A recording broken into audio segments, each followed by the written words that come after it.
Thanks, Samantha. So I'm up next. You guys mind if I move around a little bit? Is this okay? So I think it's important I tell my story here, the backstory, because we all have a story, don't we? How we got to this point. So I'm going to give you a little bit of flavor about my story. I'm going to take you back to 1977. Remember 1977, anyone? 1977, wow, huh? So this is what 1977 felt like for me. Half-breed, mulatto, Oreo cookie. That's what I heard on the playground in elementary school. How'd that taste, huh? Walking around on the recess. Oreo cookie. Not black enough, nor white enough. See, but the story gets more interesting. Mom and Dad escaped from the deep South, right? Black man, I'm getting emotional here already. White woman. I'm going back here in a while, sorry guys. They run off to Washington, D.C. Have poor little me in 1969, all biracial me, all right? Disowned from their families. Mom's family said, we don't marry a black man. You're done. Here comes little old me in Washington, D.C., 1969. No relationship with extended family, grandparents, no Christmas cards, nothing. So when I'm 8, go to visit the grandfather in Knoxville, Tennessee, right? But before I got there, my dad's from the deep South. So all I heard growing up was that white people were crackers and rednecks. Can you imagine sitting at your breakfast table and that's what you hear? White people are crackers and rednecks. I didn't know what the hell that meant, but it meant something bad. Right? So I go to Knoxville, Tennessee to meet Grandpa. Mom wasn't welcome, but I was. So I sit there at the coffee table. My grandfather looks me in the eyes and he says, how's your nigger dad doing? Whew. Whew. I'm 43 years old. And that still hurts.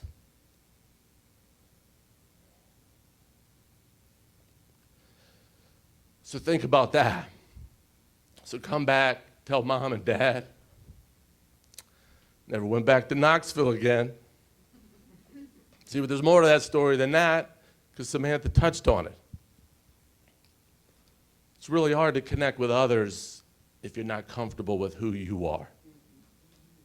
Right? So, parents had some addiction issues. They were drug addicts. Let's just call it what it is.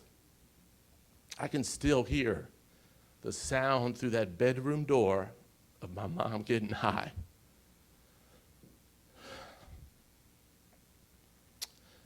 It's tough stuff when you're 8. But you push through, right? In the interim, I struggled academically. I was in the slow class. You know what it's like when the teacher pulls you out and walks you with the slow learners? That death march right between all the other students, and you hear people whispering, short bus.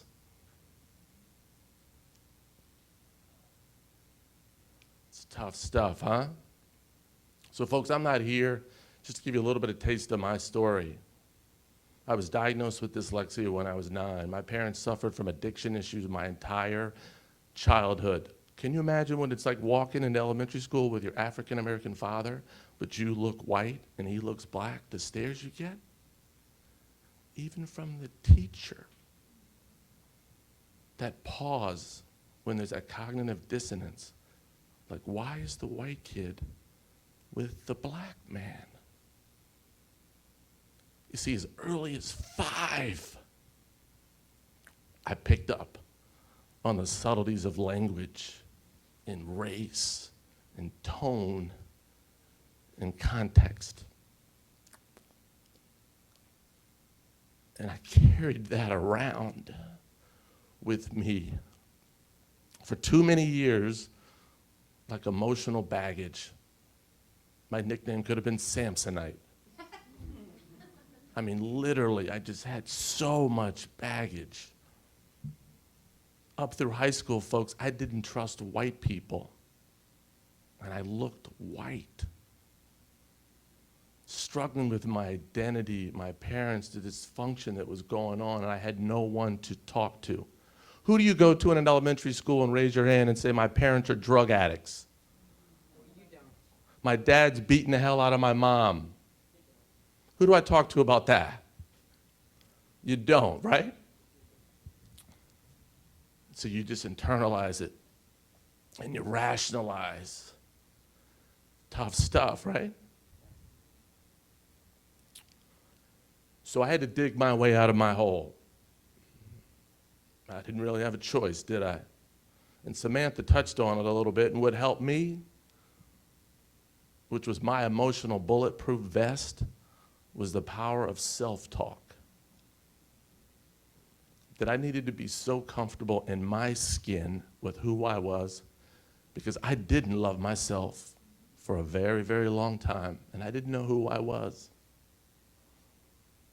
So I had some trigger words that helped me when I was feeling down and alone. I am, I can, I will.